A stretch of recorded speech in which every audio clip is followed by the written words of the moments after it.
Hello, welcome, and Merry Christmas. I'm glad you could join me today for the reading of The Acrobat and the Angel, as it is written by Mark Shannon, illustrated by David Shannon. Mark takes this story from a French folk tale that dates all the way back to the 12th century. The folk tale is often called the Acrobat of God. In it, he does talk about a plague that hits the village and kills many people. I also thought it might be appropriate not only for the Christmas season, but as we're in our own throes of a pandemic. The plague in this story is not the Black Death that you may have heard of when you studied in school, okay? It is another plague, just like we're in the plague of COVID-19 for 2 years now. Someday it might end, I hope. So, on to the story. As you can see, there's an acrobat, and he just loves being upside down.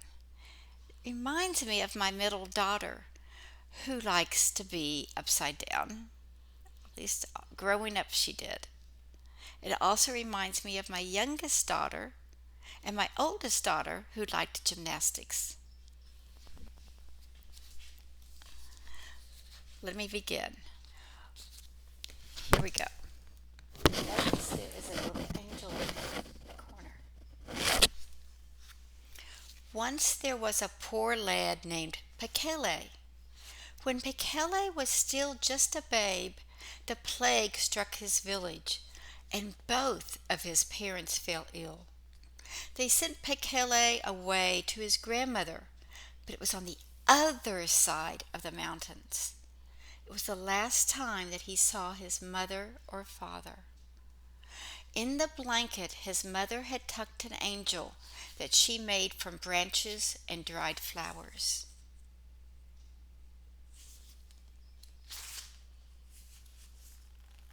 From the time he could walk, Pekele showed a love of leaps and somersaults. By the time he was 7, he would get dressed every morning and then walk from his grandmother's stone cottage to the square in the village nearby. First, he would juggle wooden balls. Then he would leap into the air like a fish and tumble across the cobblestones, twisting his limbs into the craziest of shapes. By the time he was 9, he could bound to the edge of the square's fountain, race around the rim on his hands, much as he's doing here in this picture.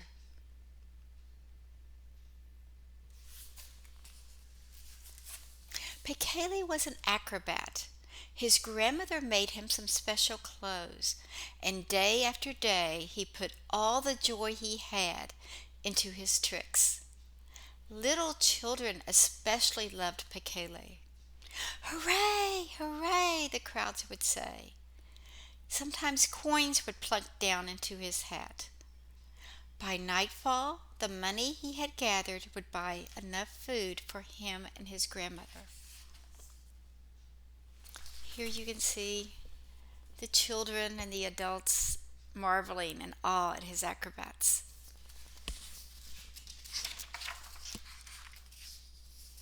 Every night before dinner, Pekele and his grandmother would kneel down to pray before the angel that Pekele's mother had left them. They would give thanks for each other, and as Pekele's grandmother would say, for the warmth and light inside us, which is all simple folks like us can understand of God's mysterious ways. So here they are in their prayer time. But one autumn morning, Pekele awoke to find his grandmother's body without life. Her soul had passed on without warning. Alone and with nothing to eat, Pekele left his home. He was too sad to to perform his tricks. Instead, he wandered, took scraps of food where he could to eat. And then he heard there was another outbreak of plague on the other side of the mountains. Everyone said it was because God was angry with the sin in the world. People were even more frightened than ever. They wanted nothing to do with Pekele. He slept in the stables with horses so he could stay warm, and then he wandered on.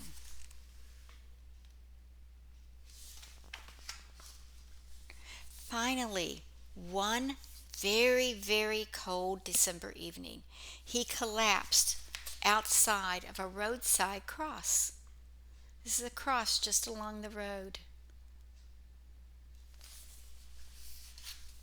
And as he lay silent and still, it began to snow.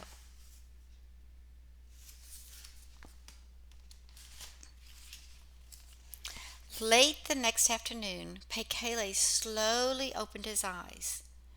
A man sitting next to him smiled through the steam of the bowl of broth he held.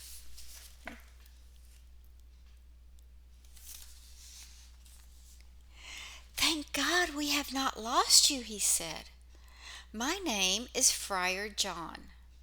He told Pekele he had come across him on his way back from the village. "Now let's get you something to eat," and he helped Pekele out of bed. Friar John took Pekele to a kitchen, where the two of them sat in front of a roaring, crackling fire getting warm, and talked while Friar John gave Pekele his fill of a bean and sausage stew. As Pekele revived, he told Friar John about his grandmother and his life as an acrobat, and the prayers and the angel that always inspired him. Friar John replied, "I'm sure your grandmother and your parents are watching over you from heaven. We have a statue of an angel in our cloister. Would you like to see it?" Pekele nodded.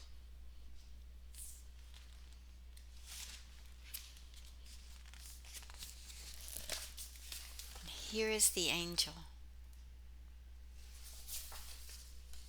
Friar John took Pekele to the back of a chapel. When Pekele saw the statue, his limbs started to tingle. Memories of home and his mother's angel flooded back into his head and his heart. He couldn't help but crouch and then leap into the air, bursting into a series of handsprings and flips around the chapel, his eyes spinning. He was so happy and filled with God's Spirit. That's what he did. Suddenly, heavy footsteps sounded at the doorway. "Dawn!" came a commanding voice. Pekele stopped. A man marched down the drafty length of the chapel and then whispered to Friar John. Finally, Friar John introduced Pekele to the abbot, the head of the monastery.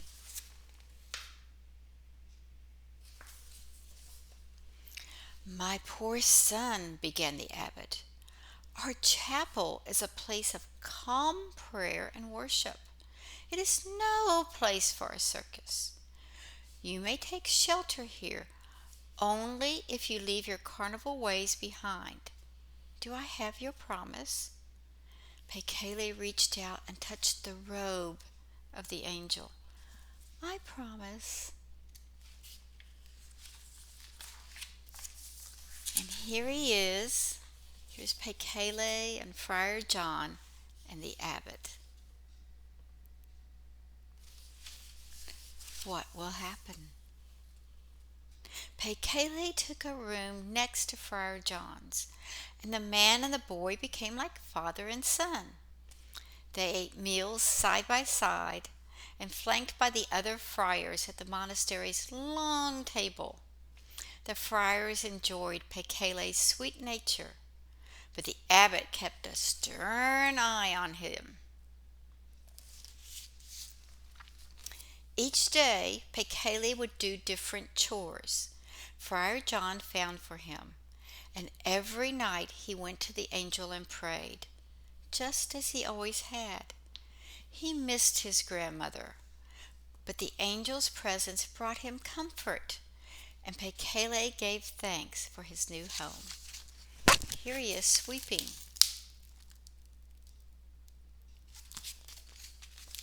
So he tried to be helpful at the monastery.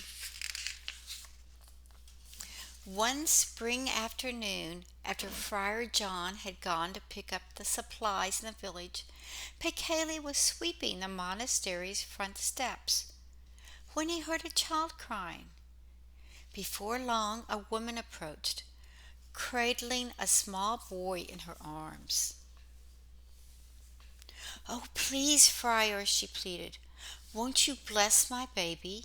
I fear for his life." Pekele turned to look behind him. The woman had said friar, and he wasn't a friar. But no one else was there. When he looked again at the child, he saw black splotches. The little boy had caught the plague. Pekele gasped. He didn't know what to do. "Please, friar, I have journeyed here, come from so far. I beg you, help him." So Pekele put aside his broom, and he made a butterfly with his hands.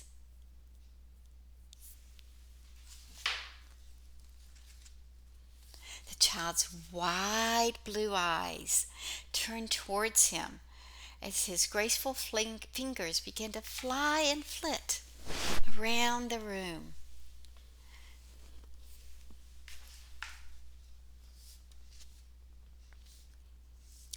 And then Pekele tried to keep up.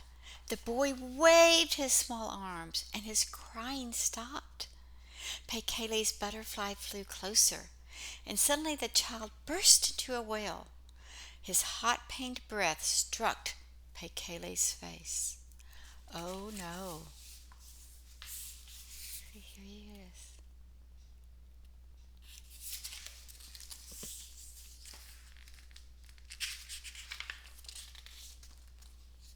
Pekele could not bear to hear the child's suffering. He paused and glanced around, remembering his promise, like, "Who's here?" And then Pekele sprang into his tricks. Here you go. Remember, he was outside sweeping the steps, so they're not inside.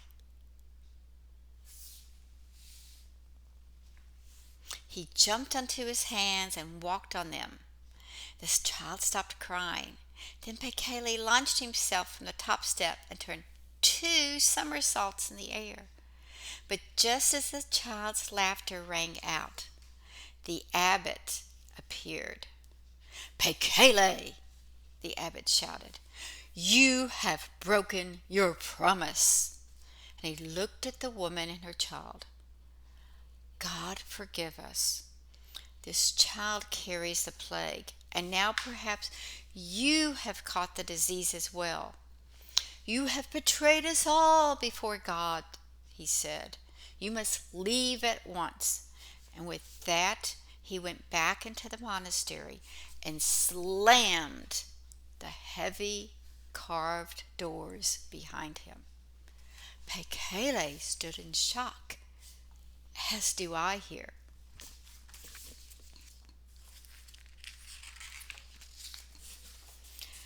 Just then, Friar John returned from his errands, hurrying beneath the light afternoon rain. He listened to Pekele recount what had happened. Friar John spoke urgently to the woman. "Don't go back to your village. Wait for us at the cross near the bottom of the hill. We will come for you soon." "Friar John, may I see the angel one more time?" "Of course, Pekele." Friar John said, "Of course, but we must hurry." So they go, and in front of the angel, Pekele says, "Angel, if I must leave you, I thank you with all that I have for the warmth and light that you have given me. Please bless the friars and the poor woman and her little boy." And here he is, talking in front of the angel.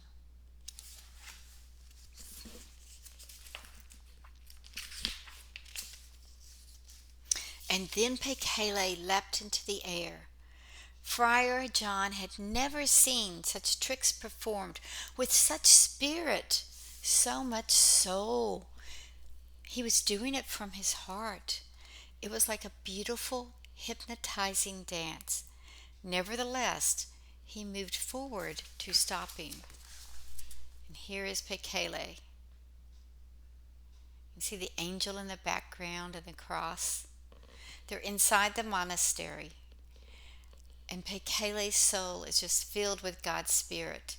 And this is how God's Spirit is shown in the life of a boy. But at that very moment, the chapel began filling with light. Light from everywhere. Remember, this is a dark chapel lit by candles. This 12th century. No electricity, people. So suddenly a light shining fills the chapel area. And as Friar John watched, his eyes wide in astonishment, the statue began to stir. The angel lifted her wings, and she took Pekele's hand, and the two of them began to float off of the ground.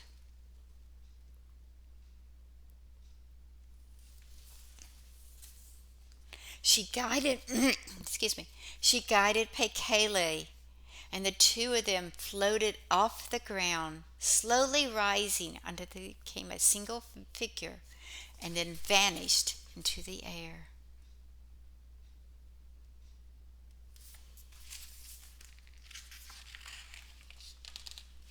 "Heaven be upon us," said a voice behind the friar.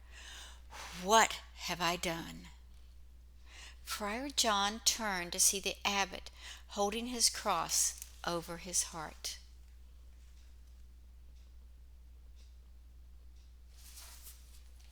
When Friar John turned around again, he saw white petals falling like snow from heaven, and he remembered finding Pekele on a very cold and snowy December evening. As his memory drifted through all the days with Pekele, Friar John watched the petals drift down, and then they turned into butterflies, and these two were gone. Remember, he was making butterflies for the boy. Friar John went on to the roadside cross as he had promised the woman he would, and there he found the woman holding her babe. Look, the babe looks so happy, and the woman is at peace. The child's skin was bright and clear. Pekele had vanished, but so had all traces of the plague on this child. In fact, the plague never returned to the village around the monastery again. And next fall's harvest was very bountiful. Friar John and the abbot knew they had witnessed a miracle from God that day. So in place of where the angel's statue stood, remember the angel flew off with Pekele, there now rests a statue of Pekele, the Acrobat of God. And if you ever visit the monastery, you might just see a friar or two out in the orchard. Here's the statue. So you might see a friar or two out in the orchard, turning a somersault in the sweet spring air. I hope you have enjoyed the reading of the Acrobat and the Angel. Blessings to each of you. Merry Christmas, and may God be with you. Bye now.